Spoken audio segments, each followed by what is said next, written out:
Welcome to episode 18 of Travel Trailer Camping Journal, and I'm your host Sam Butters, and this is a production of Sam's Camping Videos. This episode is for those of you who want to know how to keep your batteries charged while you're boondocking.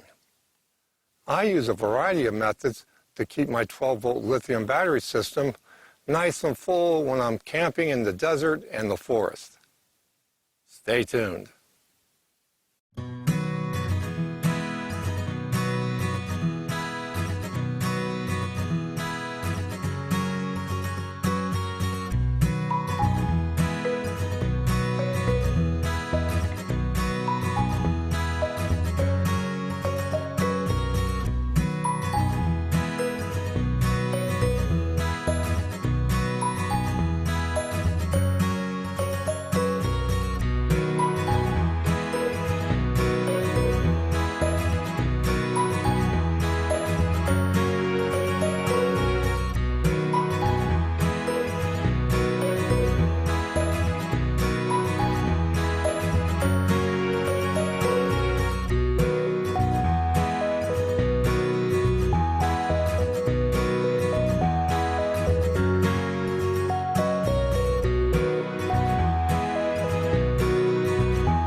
Today I've gone back in the time to show you how I charge up my batteries when I'm not boondocking. I'm at an electrical campground site, but the same holds true if you're at home and plugged into your house power. I do use a 12-volt system while traveling, and the RV needs to be charged back up before I go home in a few days. I charge up my 12-volt lithium battery bank by plugging into the campsite's utility box with my supply cable. It will charge back up over time. So how do I charge up my batteries when I'm boondocking? Let's find out. Let me describe my own RV power configuration before I proceed. Your configuration may be different, but this is what I have, this is what I do to keep my batteries charged up every day. I have two 100 amp hour 12-volt lithium batteries from Power Queen, wired in parallel for a capacity of 200 amp hours. I've installed my own positive and negative bus bars to keep the number of cables attached to my battery bank to an absolute minimum. I have a 50 amp RV converter charger installed which can charge up lithium batteries. I can discharge my lithium batteries down to 10%, but I've never done that. I have a minimally priced battery monitor which can monitor my battery's capacity and the percentage of charge left. This power consumption is composed of the usual vampire users such as 12-volt circuit boards and my nightly TV usage. The TV is powered by a 300-watt inverter, and I use the TV from 1 to 3 hours every night. During the winter, my power consumption can skyrocket up to 74 amp hours overnight if I use my 12-volt electric blanket to keep warm overnight. The bottom line is, I charge up my RV bank daily to keep them nice, happy, and full. So my first option for charging up my batteries on a daily basis is what I call the quiet option. What is the quiet option? The quiet option is my Renogy 200-watt portable solar suitcase. On bright sunny days, I can get over 100 amp hours charged to my RV batteries. And in the winter, which is where I'm at today, it may be 70 amp hours, but that's still not too shabby. But the best case use for this solar option is that it starts charging soon after daybreak, which is usually while I'm still in bed sleeping away. With this portable solar solution, I do have to do some babysitting with it. I have to move it around about 3 times per day, with the final time at the end of the day pointing back toward where the sun will rise the following morning. Bottom line is that my RV batteries are charged by this solar panel usually by 2 p.m. in the summertime, and on the winter days like this, no later than 4 o'clock. That is absolutely fantastically great. But if it's cloudy, then I can use a generator. But it's not the next best method. My generator produces at most 15 amps output. But the final delivered amps into my RV batteries is reduced down to only 4 amps. So why is this? Power loss from the generator to the back of the RV where the converter charger is located, and then back to the front of my RV where the batteries are located is the culprit. Let me take you on a little tour so you can see what I'm talking about. So here's the generator. I don't have it on because you wouldn't be able to hear me over it. But I've got the power cord going back to the RV's inlet plugged into it right now.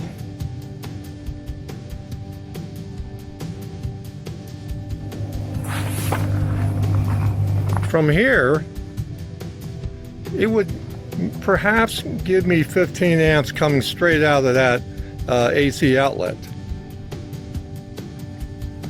So this is the path it has to take to get to my RV batteries, which are in the front of the RV, which you can see to the right there.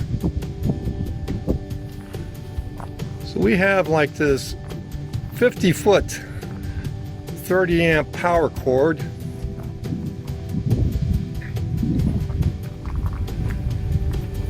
It has to follow this path to almost to the back of the RV here, where it's plugged in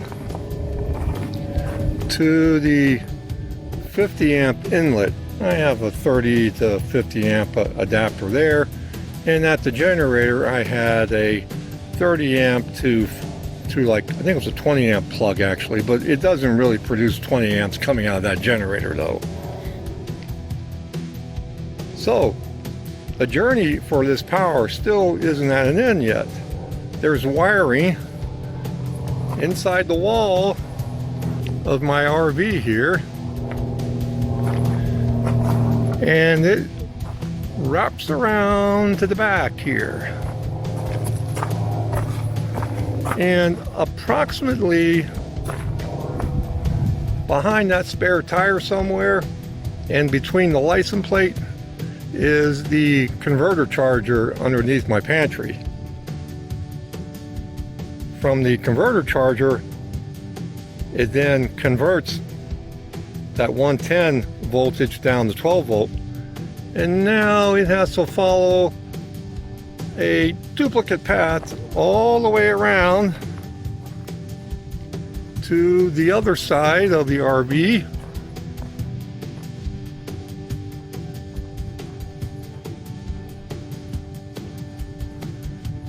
And we're almost there to the front of it until it finally lands into my battery boxes right there. That's about a 70-foot path from the generator, which we start off at the back of my pickup over there, until it finally lands into my battery bank. So as you probably can guess, I probably don't use this generator method hardly ever, because of the length of time it would require to charge up my batteries, and it would use up gobs of gas, to do it. So how do I recharge my batteries on cloudy days? Using a generator as quickly as possible. Let me show you that now. The best cloudy day option for charging up your RV batteries is to still use your generator. but you also use a portable battery charger plugged into it.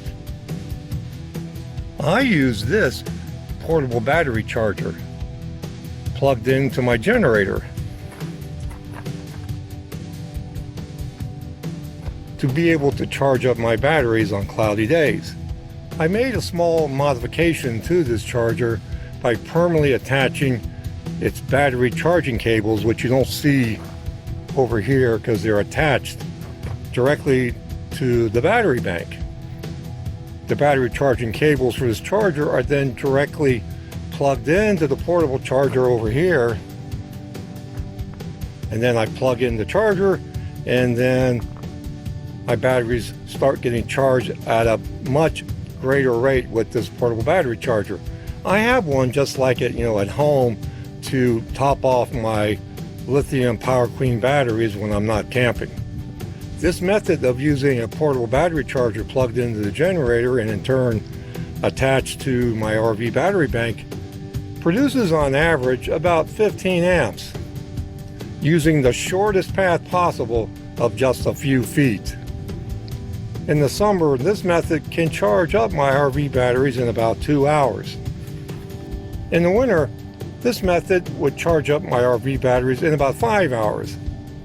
If I use my 12-volt blanket overnight, which means if I know it'll be cloudy the next day, then I can't use my 12-volt blanket and must rely on other methods to keep warm overnight.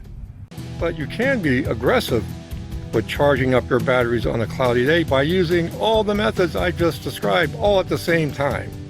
During those days when it's cloudy in the morning, then clear in the afternoons, I then use both solar and the portable battery charger plugged into my generator to get a good solid boost of amps into my RV batteries. I can usually get a total of 16 to 20 amps flowing into my batteries with both solar and the generator battery charger combo working at the same time, which would take only a little over an hour to reach 100% of my RV batteries.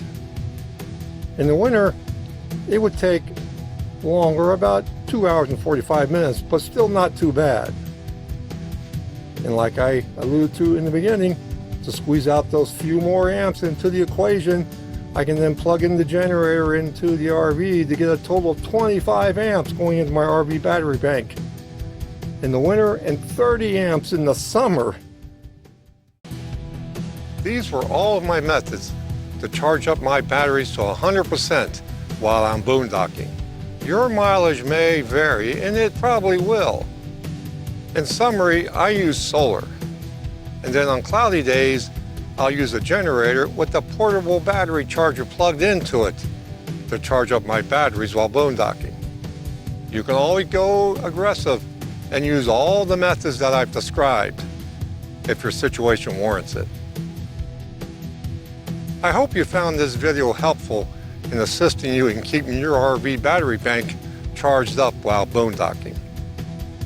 Be safe, have fun, goodbye.